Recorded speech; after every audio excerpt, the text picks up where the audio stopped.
Hey everybody, this is Jared, your host with All Things Crime.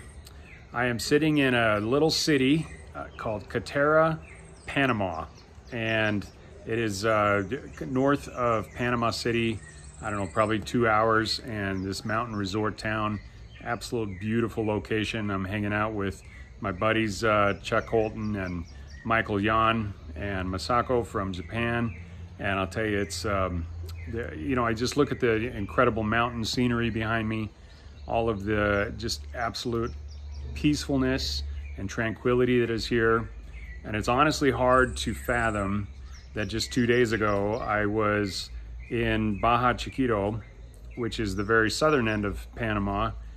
And I was out there among the Imbara people, the Imbara Indian people, and we were watching migrants come out of the Darien Gap, and which is supposedly one of the most dangerous stretches of territory, jungle really, that on the entire planet. And some of the people coming out of there, we were only in the village 5-6 hours total, and I'll tell you, the absolute pain and misery that we saw was unfathomable. There was a guy that came out of there. He was being carried by another migrant, and his feet were so mangled that he couldn't even walk. He looked like he possibly had gangrene. I mean, really bad sores. And the bottom line is, if he didn't get help like really fast, he was going to be in real trouble. And one of the members of our group that went in there basically said, what a bummer what a tragedy to travel all that way just to lose his feet when he's trying to reach whatever location, most likely the United States, trying to reach the United States because of this supposed dream that they have, the lie that's been told to them that if all they have to do is reach the United States, and they'll be good. They'll be taken care of the rest of their lives. Everything will be free. Everything will be provided to them. They'll have everything from cell phones to internet service, free schooling. They believe that that's their dream, and that's what they've been told is the reality, and that's the only thing that is going to pull them that far and that hard to make this journey. And between the just staggering human tragedy that these migrants are going through, every single village that all these migrants are flooding into, and Baja Chiquito, I saw it with my own eyes. It is an absolute, it's an unbelievable. I mean, the village itself is only just under 500 people, and yet they said at one junction they had over 1,000 migrants there. And so these people have been completely overwhelmed. Their village, it used to have, they used to harvest lumber. They used to have agriculture, certain crops that they would be able to sell. And they haven't been able to do any of that. Every single resource that this tiny little village has, and they don't even have actual electricity. Everything that's provided as far as power is by a generator. They don't have any running water. And so these migrants are flooding into this, and they've just gone through the most hellish experience that they've ever seen. Many of them. Like one particular party that we were talking to was a party of about 50, and 40 of them were swept away by rivers. And so 4 out of 5 people died or hadn't made it that far. So that is a staggering number of just human tragedy that I don't think most of us really comprehend. And so again, here I am sitting in this tranquil setting talking about this, but the world needs to know. And there are far too many people that don't know, or if they do know, they're not talking about it because of some other agenda. And I'll tell you, that's even worse. And this, one thing or another, this has to stop. And I think the biggest reason that they're being pulled in this direction is because of this lie, this, they're being prompted, and of course all the smugglers, they want it because they make billions of dollars on migrants that are being pulled through here. Everybody has their cut. There's smugglers that send these migrants in certain directions. Some of them are sending people on their way and then racing ahead and actually robbing them once they're into the forest. And once they're, there's migrants that we've met that said that every woman that was on the trek in the group that they were in was raped. And the only reason that this woman's 16-year-old daughter wasn't raped was because she had a gold necklace that she gave to the smugglers that to prevent them from raping her 16-year-old daughter. So just incredible stuff. And All Things Crime is focused on law enforcement, but there's a lot of ties behind migration and border crossings and law enforcement in general, and just chaos. And I think this whole migrant chain, one of the primary reasons that I decided to come down here to Panama and to experience this myself was, it was multiple fold, but one of the biggest ones that I've taken out of this is how closely tied everything that's going on with law enforcement is tied to other factions, other areas of, ultimate security, and the areas of the United States that are also suffering because of different policies and different actions taken by people that have no repercussions. They're not living by the policies that they are setting forward, and I think that is part of the biggest problem. Thomas Sowell actually said, the most dangerous thing that we can do, and I'm paraphrasing here, but the most dangerous thing that can happen is for the people making the decisions to not have any consequences of those decisions. And I think we're seeing that play out in lots of different areas, and especially law enforcement, where you're seeing policies where the police are being defunded, the police are being told to stand down, the police are told to not arrest certain people, like rioters, for example. And that has a massive toll, not only on, financially, because buildings are being burned and things like that, but there's a toll as well on just even the morale of our law enforcement officers. And today's Sunday, but tomorrow's Memorial Day, and I'll tell you, Memorial Day, as a veteran myself, Memorial Day is a sacred day because we honor our fallen. Not our veterans, not our law enforcement or first responders. Tomorrow is all about those that have actually sacrificed the ultimate sacrifice. They've given their lives to keep our country free. And we not only have to remember them and honor them, but we also have to live lives that honor them and honor their sacrifice. And so by doing that, they paid the ultimate price because they wanted their families to live in a free country. And if we're not doing that ourselves, then shame on us. And so it is our responsibility to continue that and to propagate that. And it's just absolutely incredible. The ties that America has with countries like Panama, because they know, and Panamanians love the United States. They love the freedoms that we stand for. They love the way that America gives to other countries. They love just everything that America stands for and the freedoms that we stand for.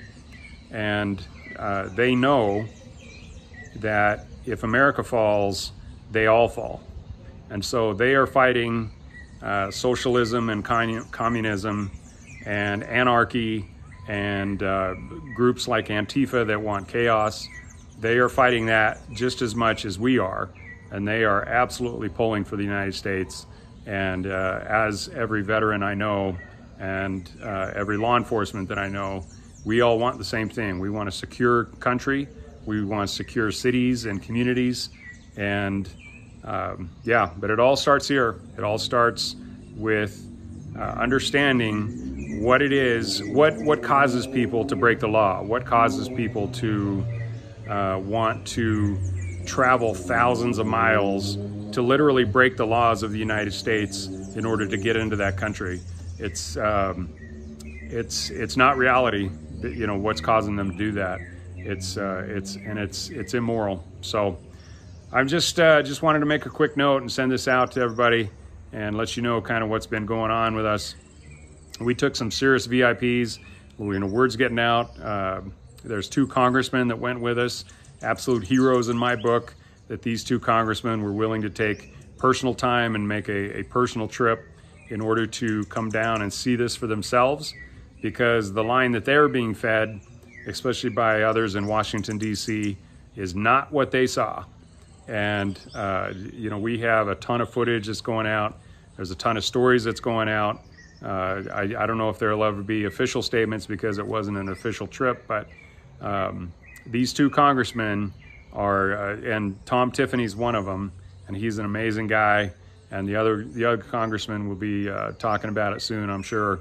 But it's just amazing. You know, they've been telling about all this human tragedy and all this, you know, what the migrant trains are happening in there, the rapes, the murders, the loss of life, the pain and suffering. And they wanted to see it for themselves. They wanted to be able to say, yes, I've seen it, and don't tell me that it's not happening. And I really applaud these guys for doing what they did. And now the story's going to get out. And so you can't deny it. I've seen it with my own eyes. That is suffering. I'll tell you what, I wouldn't want to spend one night in that Baja Chiquito, even though the people there are absolutely fantastic. Well, I backtrack. I would spend a night. I'd spend time down there, but I wouldn't want to spend a night amongst the migrants there, because they are suffering so much that I know that those people are just in absolute desperate straits. And frankly, I think if the people of Baja Chiquito were not giving them everything that they have, I think that they would just take it, because they're in that level of desperation. And it's wrong. It's, you know, and it's not wrong on their part. It's wrong on the part of the people that are propagating the lie and propagating the hope that they have that they're going to live in this Nirvana once all they have to do is get into the United States, and then all their problems are going to be taken care of. And that to me, that's kind of the message that I got, is that's really where they're coming from. That's their mindset. And that's the only thing that it will push them hard enough to bring little children through the Darien Gap. Again, it's about a 60-mile trek through jungle and mountain terrain that very similar to the mountain that you see right behind me right there. And, you know, of course, there's going to be gaps and things, and that's why it's called the Darien Gap, because there's only a couple places that you can make it through Colombia into Panama. And the Darien Gap is the shortest one, and that's the one that takes the migrants the furthest north. And so basically they can come along the Atlantic coast up through Colombia, and then once they hit the Darien Gap, they can come straight over into Panama, and then they're even further north than another city that we went to. It's not really a city, it's kind of a smaller town, but it's along the river down there at the very south end of Panama. And just incredible. But, you know, the rain that I've seen here, the rivers that are basically at flood stage at this time of year, a lot of them are literally, they can't swim. You know, there's migrants from Somalia and other places like that where there's not a real cause to learn how to swim.